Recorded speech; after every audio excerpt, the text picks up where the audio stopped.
Bienvenidos todos a este viaje intelectual.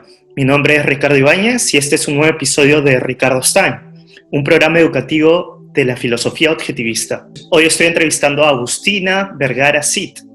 Ella es Junior Fellow en el Ayn Rand Institute, donde escribe e investiga sobre cuestiones relacionadas con el derecho internacional, la inmigración y la filosofía política. Welcome, bienvenida Agustina, gracias por estar con nosotros. Muchas gracias a vos, Ricardo, por invitarme. Cuéntame, ¿cómo descubriste a Ayn Rand y qué impacto ha tenido en tu vida? Bueno, yo descubrí a Ayn Rand hace unos 12 años, 12, 11 años. Wow. Estaba en Estados Unidos trabajando y escuché en una radio por internet o algo así que enganché un día después del trabajo. Escuché un programa de radio así, X, ni siquiera sé cuál era, que mencionaron el hecho de que la rebelión de Atlas es en los Estados Unidos como considerado el segundo libro más influyente para los norteamericanos después de la Uh-huh. Biblia. Uh-huh. Y los locutores medio que como dijeron que era algo como un poco irónico o algo así, y pasaron a otro tema, ¿no? Y eso me llamó la atención a mí porque yo venía leyendo filosofía ya hacía bastantes años. Yo empecé a leer filosofía a los 13 años. Básicamente siempre desde chica fui muy lectora y mi papá era abogado, era juez, con Uh-huh. lo cual era muy lector también y tenía una biblioteca enorme llena de libros, y desde chica yo iba y le pedía algo para leer y él trataba de encontrar cosas que fueran aptas para mi edad, que yo pudiera entender. Y a los 13 años fui y le pedí algo para leer y me dio una copia de un libro que se llama Introducción al Análisis Filosófico de John Hospers. Yo empecé a leer ese libro, eran 2 tomos, todavía tengo, son los originales del año 64, si no me equivoco. Uh-huh. Eh, y bueno, un libro muy complejo para una persona de 13 años, obviamente a esa edad es, Uh-huh. digamos, entender ese tipo de abstracciones. Era un libro totalmente, o sea, de filosofía pura y dura, digamos. Era Claro. bastante complicado, pero en ese momento logré identificar que había algo valioso, digamos, en el hecho de analizar, de pensar, digamos, a ese nivel más alto, más que pensar en los concretos, sino pensar por qué las cosas son como son. Uh-huh. De ahí en adelante empecé a buscar cosas por internet y leía varios filósofos así, sola, digamos.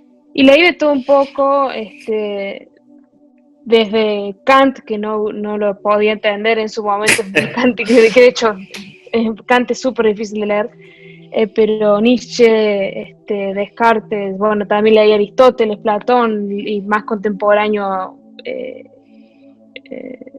Rothbard, Nozick, Uh-huh. pero ninguno me convencía del todo hasta que, bueno, encontré a Ayn Rand y bueno, después de esa experiencia que decía antes de leer, de escuchar del tema de Atlas, leí La Rebelión de Atlas, pero en ese momento, eh, por distintas cuestiones, tuve que leer el libro muy salteado, digamos, y lo tenía que leer en la computadora, tenía una computadora de escritorio y era muy incómodo, y me llevó mucho tiempo leerlo, con lo cual o sea, y mi ¿No mente te estaba en impactó? otras cosas, no me impactó exactamente.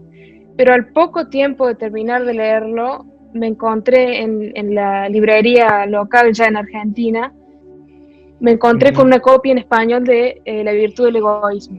Y dije, Ayn Rand, bueno, sí, lo compro. Y lo compré y La virtud del egoísmo fue el libro que me cambió la vida. Ese sí, ahí sí es cuando Wow. cambió todo para mí. ¿Sabes que nos parecemos o parece la situación muy similar en mi caso?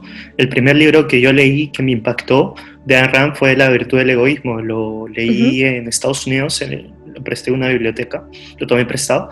Y la verdad es que al leerlo me impactó. Así que sí, ¿leíste? ¿Qué edad tenías, disculpa? Cuando leíste ¿te acuerdas Cuando más o menos? leí, La cuando virtud leí del La egoísmo. virtud del Uh-huh. egoísmo tenía 20 años. Ah, mira, bueno, yo lo leí a los 23 más o menos, por ahí. Bueno, sigue, Ujú. por favor, disculpa por interrumpir. No, y después que leí La virtud del egoísmo, ya empecé a leer todo lo que tenía disponible en español. Fui a mi librería local que tenía los libros de Ayn Rand, por suerte, porque en ese momento no era popular Ayn Rand al extremo de que están en todas las librerías, como ahora, por lo menos en Argentina, normalmente encontrás por lo menos La Rebelión de Atlas en español. Y bueno, empecé a leer todo lo que tenía disponible. Viviendo en Argentina era muy difícil comprar cosas por Amazon, libros o lo que sea, y no tenía un Kindle en ese momento, Claro. con lo cual estaba limitada, digamos, al material que tenía en español. Y bueno, después descubrí el Ayn Rand Institute y descubrí ARI Campus, que es el sitio del Ayn Rand Institute donde están disponibles un montón de cursos. Empecé con ARI Campus más o menos por el 2015, que en ese momento había pocos cursos y era un website muy distinto al que es ahora, era como bastante más rudimentario. Y bueno, hice todos los cursos que había disponibles. Y bueno, en ese momento fue cuando ya empecé a entrar más en contacto con Ayn Rand Institute, y bueno, después volví a los Estados Unidos, compré todo, o sea, obtuve por parte de Ayn Rand Institute todos los libros de Ayn Rand, OPAR, de Peikoff y un par más, y bueno, el resto es historia, digamos. Wow, impresionante. Qué chévere que se parezca a nuestra historia, porque conozco poca gente, bueno, los pocos que conozco, no es que sea mucho, que han leído, uno de sus primeros libros ha sido La virtud del egoísmo, y la verdad que es muy radical, pero yo me veía reflejado, ¿no? Con ese tipo con lo que leí en ese momento, digamos. Entonces, ¿desde cuándo más o menos realmente empezaste a estudiar objetivismo, digamos, a profundidad, con cierta disciplina? Sí, más o menos. Sí. Y más o menos fue cuando terminé de leer La virtud del egoísmo, estoy hablando más o menos 2010, 2011, y bueno, de ahí, como dije, leí La virtud del egoísmo, que creo que es el libro que más leí en toda mi vida, hasta el día de hoy lo sigo leyendo, lo consulto todo el tiempo. Y bueno, empecé a estudiar todo lo demás que tenía disponible, y en el año 2016 entré al Objectivist Academic Center, que es el programa de Ayn Rand, del Ayn Rand Institute, que es un programa de estudio sobre filosofía objetivista que dura 3 años. Y ahí fue, a partir del 2016, con la guía del Ayn Rand Institute y todos el programa del OAC por detrás, fue cuando empecé a estudiar mucho más en profundidad.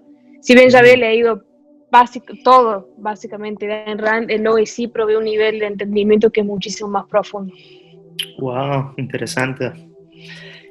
Excelente, entonces pasemos a hablar de la ONU, cambiando de tema un poco, bueno, relacionado, ¿no? Muchos jóvenes piensan hoy en día que es una organización legítima, buena. De hecho, a los estudiantes de colegio, yo he visto también, y universitarios, los hacen competir en este modelo, modelo de Naciones Unidas, donde hasta lo hacen vestirse con la misma ropa del país, y los representan y discuten soluciones, ¿no?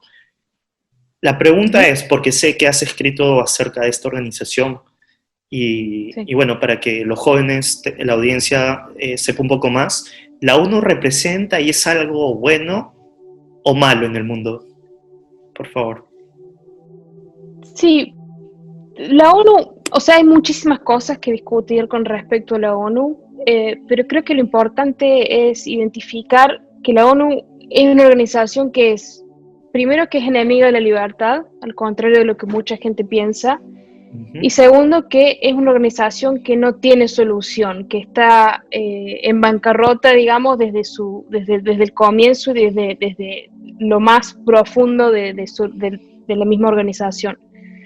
Y como decís vos, y con este tema de que la ONU es como que se glorifica incluso desde la escuela y demás con el modelo de Naciones Unidas, la gran mayoría de la gente cree que la ONU es, como decimos, una institución cuya existencia es positiva. Y incluso tienen esta visión de que es hasta necesaria la ONU para preservar la paz y los derechos humanos en el mundo. pero en realidad no es verdad, no es correcta esa percepción que la mayoría de la gente tiene. La realidad es que la ONU lleva a cabo un montón de políticas que terminan atentando contra los derechos individuales o los derechos humanos, como la ONU los denomina. Y a veces lo hace de una manera que es totalmente escandalosa y que sale en los diarios y demás, como por ejemplo el caso del fraude del programa Petróleo por Alimentos o el caso de los niños en África abusados sexualmente por los cascos azules de la ONU. Esas son cosas como que la gente ve en los diarios y son cosas que se saben y demás, pero la mayor erosión de los derechos individuales que lleva a cabo la ONU no es tan popular, no sale en los diarios, no lo ves en las redes sociales, sino que la ONU lo hace de una manera muy silenciosa. Y esto es lo que la gran mayoría de la gente no sabe y por eso creen que la ONU es una organización que es totalmente moral y positiva también. Pero también los críticos de la ONU, que por lo general tienden a ser la gente que es los conservadores, conceptualizan mal la naturaleza de la organización de la ONU, ellos también, como críticos, porque la mayoría de ellos conceden que la ONU es básicamente, en su esencia, como muy profundo, muy por adentro, una institución positiva o buena, pero que tiene ciertos errores y demás, que es corrupta y que persigue una agenda de izquierda y demás.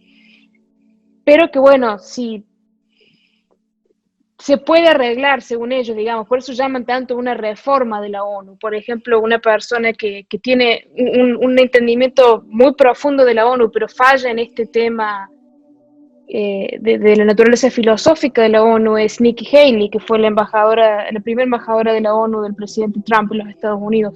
Ella es una de las críticas más populares, digamos, de la ONU, pero lo que ella llama es una reforma de la ONU.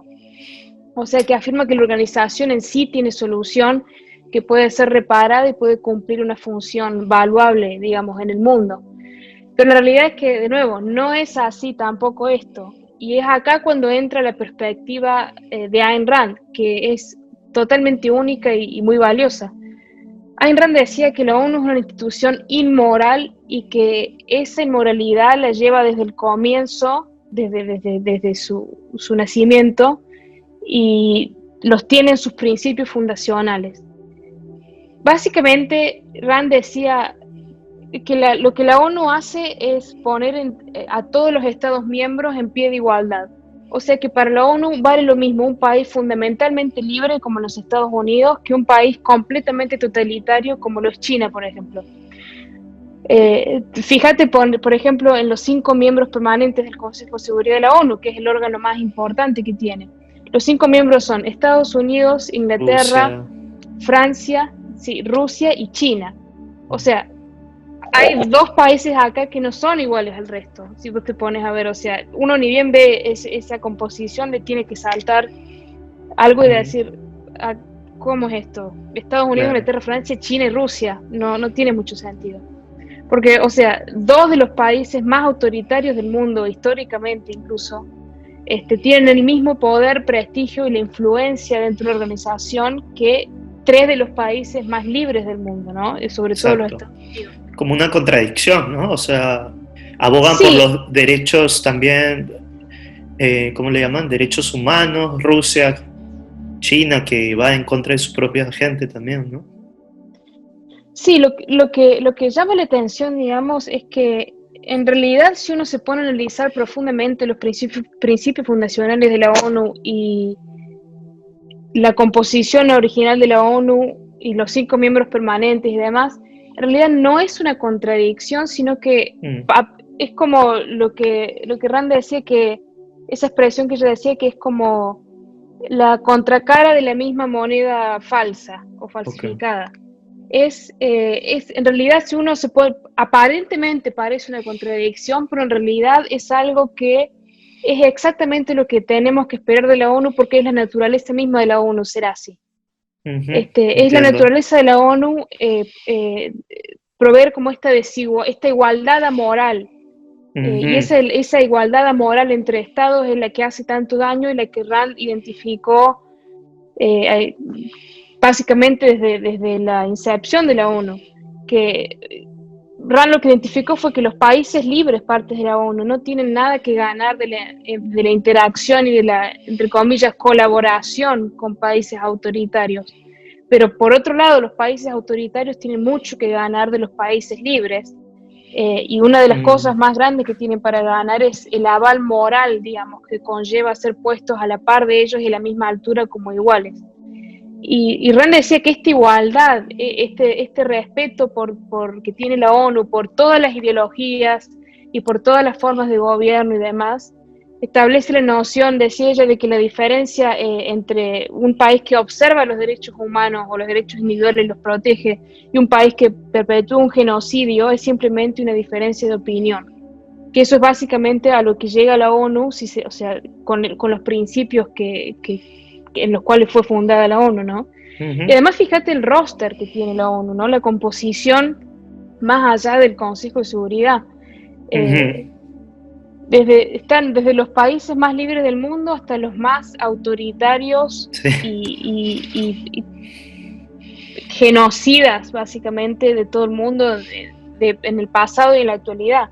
Y como te decía antes, si te pones a ver el Consejo de Seguridad con China y con Rusia a la cabeza, es como decía Rand, una expresión similar tenía ella, es como poner un delincuente a cargo del departamento de policía, una expresión así tenía ella. Súper interesante lo que comentas. Sigamos con el tema de la ONU, entonces. Vamos a algo específico en el contexto actual del coronavirus. Escribiste un artículo sobre el caso del doctor, disculpa si lo pronuncio mal, Li Wenlian. Coméntanos un poco al respecto, tu análisis del caso de él, ¿no? En todo este contexto del coronavirus y la ONU. Sí, en realidad el artículo no es específicamente sobre el doctor Li, sino sobre la ONU y su guerra, como yo le puse, digamos, en el nombre del artículo, su guerra silenciosa contra la libertad de expresión. Perfecto. Como comentaba antes, la ONU lleva a cabo su guerra contra la libertad en general de una manera muy discreta. Como dije, no es algo que lo veas en los medios de comunicación y demás, pero a la vez es algo que, si vos te pones a prestar atención, es algo muy evidente que salta a la vista. Pero la mayoría de la gente no se pone, digamos, a prestar atención, y por eso yo lo que trato de hacer con mis artículos respecto a la ONU es traer a la atención de mi audiencia todos estos temas y ver un poco más, con un poco más de claridad de qué se trata la ONU y revelar un poco cuál es la verdadera naturaleza de la ONU.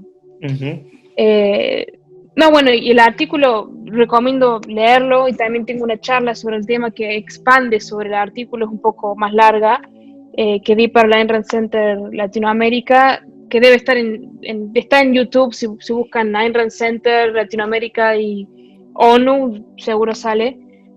Pero bueno, lo que argumento básicamente en la charla y en el artículo es que la ONU, en lugar de condenar a China por sus enormes atropellos y violaciones a la libertad de expresión, lo que hace es encubrir y blanquear, digamos, esas violaciones y esos atropellos.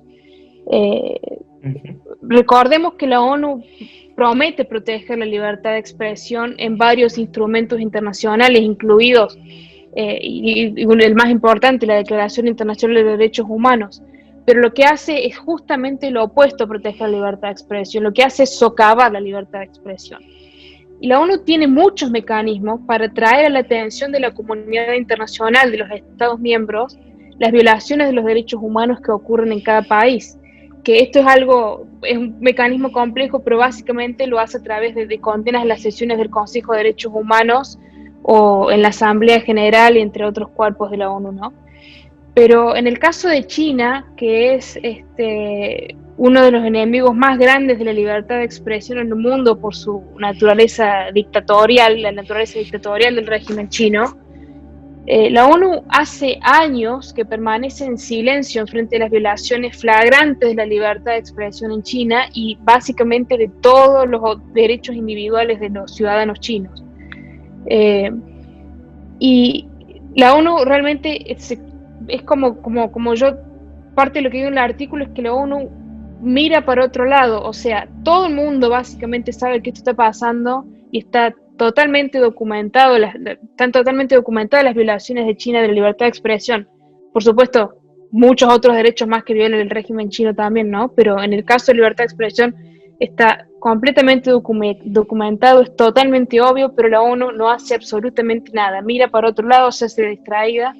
Y en el caso del coronavirus, que bueno, obviamente es la crisis que estamos viviendo en este momento, está documentado y está en todos lados, digamos, va disponible la información, que el gobierno chino ha censurado, encarcelado y ha hecho desaparecer incluso a cientos de personas en China que han hablado sobre el virus en sus inicios o han criticado el manejo del gobierno chino durante la pandemia.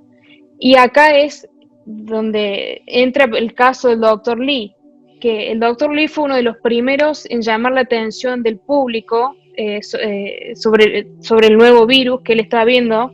Como médico, él encontró como una especie, lo que él decía, como de un nuevo tipo de neumonía o algo así, fue lo que él dijo. Y lo que él hizo fue publicarlo en las redes sociales en China. Ahora, las redes sociales en China están totalmente monitoreadas y controladas por el gobierno chino. O sea, uno no tiene acceso a Facebook, a Twitter o Instagram o lo que sea, sino que tienen acceso a pocas redes sociales y esas redes sociales son manejadas por el gobierno. O sea que el gobierno sabe y está monitoreando constantemente qué es lo que sus ciudadanos publican y los baja. Digamos, cuando un ciudadano critica el gobierno o dice algo que el gobierno con lo que el gobierno no está de acuerdo, censura ese posteo y además básicamente le manda a la policía a esa persona, que fue básicamente lo que pasó con el doctor Li. Él empezó a hablar de este nuevo virus, que él en ese momento tampoco estaba hablando del gobierno chino, estaba hablando de su experiencia como doctor, digamos, viendo que se estaba desarrollando, que estaba viendo estos pacientes con esta enfermedad rara que él no podía identificar qué era. Y bueno, él como resultado, obviamente sus posteos fueron bajados de internet y él fue censurado, fue citado por el gobierno y amenazado por, entre comillas, proveer información falsa al público, que es lo que dice el gobierno chino que obviamente no era tan falsa la información. Y bueno, y básicamente lo callaron la boca. Y bueno, el doctor Li lamentablemente después contrajo el coronavirus y falleció en febrero. Pero bueno, también una de las cosas que a mí de las tantas cosas que me chocan del régimen chino, pero en particular sobre el tema del coronavirus, es esta historia del doctor Li y un par de historias más la podemos saber nosotros porque, digamos, se escaparon de las fronteras chinas, pero ¿cuánta gente habrá habido? Incluso que ahora se sabe que el virus está entre nosotros desde mucho antes de lo que se pensaba, que se hablaba de enero, fines de diciembre. Bueno, resulta que desde antes estaba el virus circulando en China. ¿Cuánta gente ha censurado el gobierno chino y en los primeros días de este virus, ¿no? Y cuán diferente podría ser el resultado de esta pandemia que básicamente, o sea, que nos tocó la vida literalmente a todo el mundo y arruinó, mató un montón de personas y arruinó un montón de vidas. ¿Qué tan diferente podría haber sido esa situación si el gobierno chino no hubiera ejercido censura? Y acá en parte, la gente pregunta, bueno, pero a mí qué me importa lo que pasa en China, qué me importa la censura. Bueno, acá hay un ejemplo claro de que hubiera sido diferente la historia si un gobierno en particular no hubiera ejercido la censura y se hubiera dejado circular la información de manera libre. Por supuesto, si el mismo gobierno hubiera manejado mejor la información. Y aparte, en un nivel un poco más alto, si uno se toma la moralidad en serio y consecuentemente toma los derechos individuales en serio, queda claro que la actitud de la ONU en sí efectivamente encubre, tapa y avala las violaciones de los derechos humanos por parte de China. ¿Y qué hubiera pasado si la ONU hubiera sonado la alarma de lo que estaba pasando en China? No diría mucho antes, porque si dijera mucho antes significaría que ya lo hubiera hecho, porque todavía no lo hizo. Pero ¿qué hubiera pasado si lo hubiera hecho? Quizás las cosas hubieran cambiado un poco. Pero bueno, la ONU tiene todos estos instrumentos para llamar la atención a China sobre esta situación y para alertar a la comunidad mundial de este tipo de cosas, pero no lo hace. Entonces el veredicto al que uno inevitablemente tiene que llegar es que la ONU es enemiga de la libertad de expresión y en general es enemiga de todos los derechos individuales y de la libertad misma. Ujú. Qué buena explicación. De Gracias. hecho, para ti, entonces la ONU, bueno, en general yo creo que la ONU no debería existir por su, Ujú, por su naturaleza, ¿no? Tengo entendido ujú. también. Y Sí, yo, sí, sí, por favor. no digo, cada uno, o sea, yo no sé mucho de derecho, pero me imagino que cada país tiene que tener su soberanía y que no debería haber una organización como esta tratando de meterse en los problemas de otros, o cómo funcionaría, disculpa. No, en realidad no es un problema de soberanía. De hecho, Mm, los países voluntariamente se unen a la ONU y la ONU, como quien dice, que se dice por ahí, no tiene dientes. O sea, no es que la ONU pueda hacerle algo a un país más que ejercer presión, digamos. Tiene ciertos mecanismos para tomar ciertas acciones, pero en general, o sea, la soberanía de cada país se respeta. Pero sí, yo estoy de acuerdo, la ONU, en mi opinión, no tendría que existir, porque no puedes tener una organización que tenga estos polos totalmente opuestos, porque, como dice Rand, o sea, entre una pelea entre el bien y el mal, o sea, siempre es el mal el que se va a beneficiar, o sea, no una pelea, una interacción entre el bien y el mal, concesión. siempre es el mal el que se va a beneficiar y no el bien. Entonces, yo sí estaría a favor de una organización de países libres que se unen voluntariamente y que quizás hasta una organización similar a la OTAN, Ujú.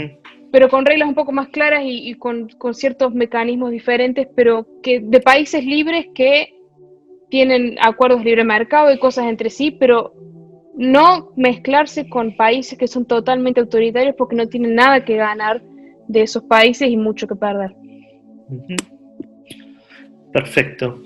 Pasamos a otro tema entonces. En la situación de caos actual en América Latina, por el coronavirus y en general ya viene arrastrando de mucho tiempo pues el código moral altruista, ¿no? ¿Cuál crees que debería ser el nuevo ideal para América Latina? Bueno, sí, esa pregunta creo que yo tengo un artículo respecto a ese tema Exacto, que tienes un artículo. sí, sí, pero sí vos mencionaste algo que creo que es el key de la cuestión, digamos, la moralidad altruista que reina en América Latina. Para mí, el nuevo ideal para América Latina tiene que ser una moralidad individualista y de interés propio. Eh, América Latina está totalmente dominada por la moralidad altruista que en la visión objetivista, o sea, yo como estudiante de objetivismo estoy totalmente de acuerdo, es destructiva del alma del ser humano, o sea, es totalmente contraria a la naturaleza misma del ser humano. Se puede hablar un montón de ese tema, pero bueno, voy a asumir que la audiencia más o menos sabe de lo que estoy hablando. Ujú. Eh, entonces, esa moralidad de sacrificio y de altruismo es la que a su vez también deriva en que haya gobiernos totalitarios o cuasi totalitarios en América Latina y gobiernos de izquierda. Entonces, para mí, o sea, lo que mucha gente cree es que la solución para América Latina es, bueno, elijamos a gobiernos que estén a favor de la libertad. Elijamos, digamos, a los liberales en el sentido en que se entiende en Europa y América Latina, no en el sentido en que se entiende en los Estados Unidos. Gobiernos que estén a favor de la libertad, del libre mercado y demás. Pero en realidad eso, primero que no va a pasar al nivel que tiene que pasar y tampoco va a dar buenos resultados hasta que no se replantee la moralidad misma de cada individuo y que reine en la sociedad. Una moralidad altruista sí o sí, o sea, va a derivar en un gobierno de izquierda. Pero si replanteamos esa moralidad por una moralidad individualista y de interés propio, que cada persona vive para sí misma y que no quiere sacrificarse por otros ni pedir que otros se sacrifiquen por ella, esa moralidad, primero que va a cambiar completamente la vida de los individuos a nivel personal, pero también a su vez va a reverberar en una política totalmente diferente, una política de libre mercado y capitalismo y respeto de los derechos individuales. porque, digamos, la política es una como rama filosófica, ¿no? Es una consecuencia de la ética. O sea, nunca vamos a poder tener una sociedad completamente capitalista y que respete los derechos individuales sin tener una ética en la cual se pueda basar esa política. Porque, como digo, la política es un producto de la ética. Entonces creo que el nuevo ideal de América Latina tiene que ser esta moralidad de interés propio y de egoísmo racional.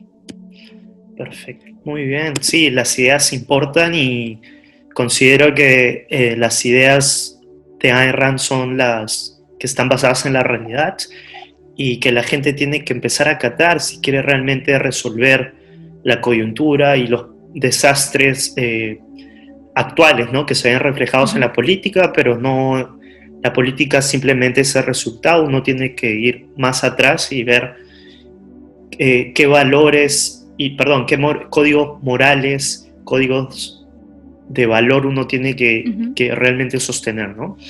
Me gustaría que compartas una frase o una parte favorita de un libro de Ayn Rand que te guste. Yo sé que hay muchas cosas, ¿no? Pero si tendrías que escoger alguna, ¿cuál te gusta? ¿Te gustó? Sí, es una pregunta que me la han hecho en el pasado también y para mí es como muy difícil elegir algo en particular porque, como digo, Ayn Rand ha tenido un impacto enorme en mi vida desde el nivel más abstracto hasta el nivel más concreto, de que yo no estaría acá sentada, pero ni siquiera en los Estados Unidos, digamos, si no fuera por Ayn Rand y sus ideas. Con lo cual es difícil para mí elegir, pero una frase que a mí me impactó mucho cuando la leí y que quizás es una de las más conocidas de ella, pero no por eso es menos valiosa, ¿no? Es la frase, aquel que pelea por el futuro vive en el hoy. Y a mí esa frase, que es una frase mucho más larga que viene del libro de ella, el Manifiesto Romántico. A mí esa frase me parece súper valiosa porque es algo que yo realmente viví. O sea, en su momento, viviendo en Argentina y cuando empecé a estudiar las ideas de Rand,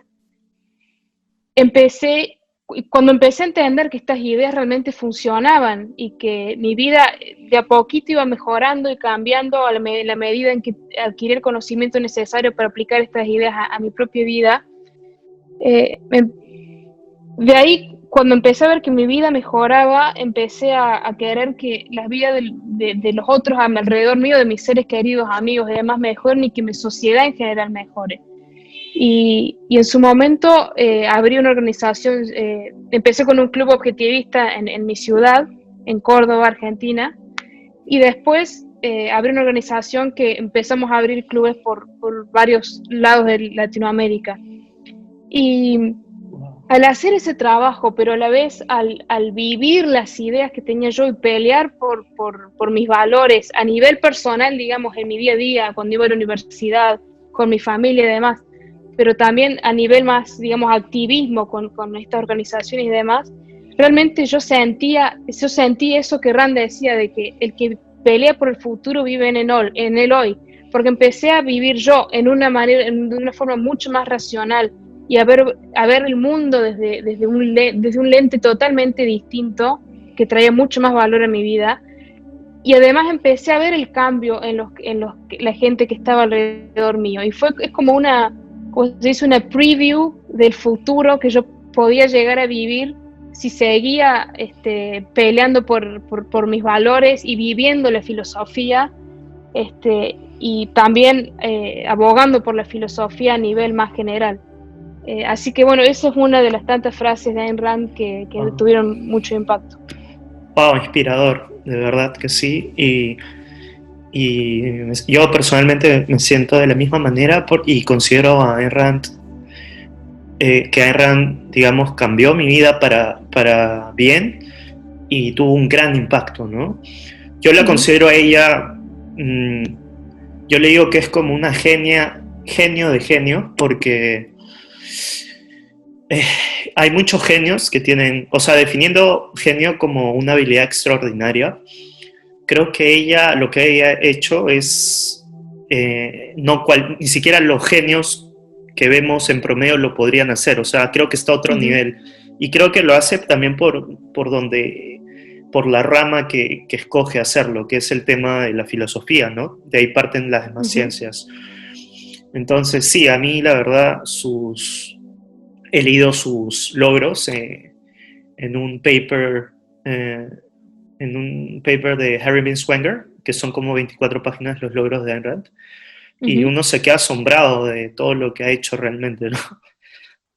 Ha logrado a nivel intelectual. Sí. Estoy totalmente de acuerdo con lo que decís.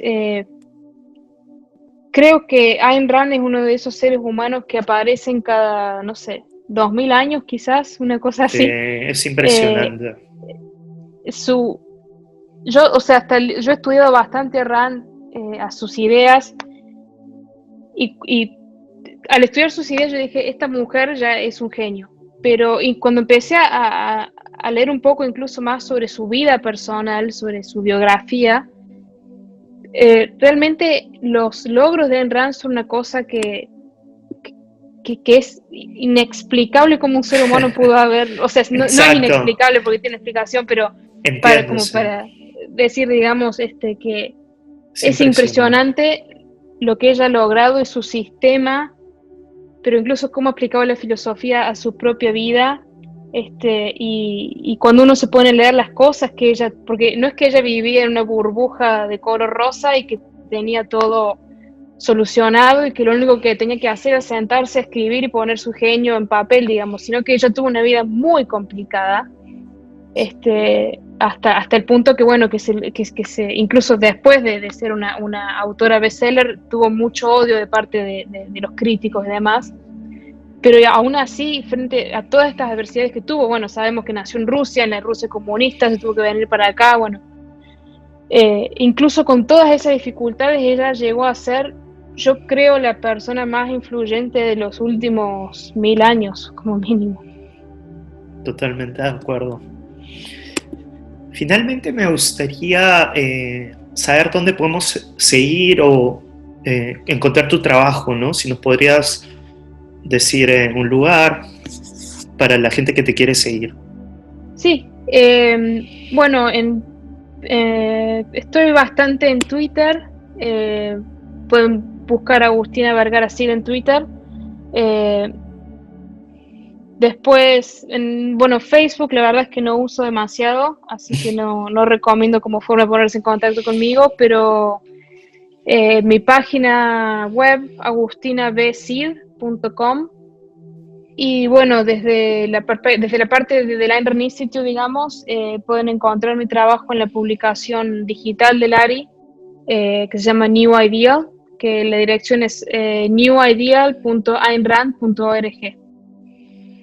Perfecto. Bueno, Agustina, muchas gracias. Ha sido un placer conversar contigo.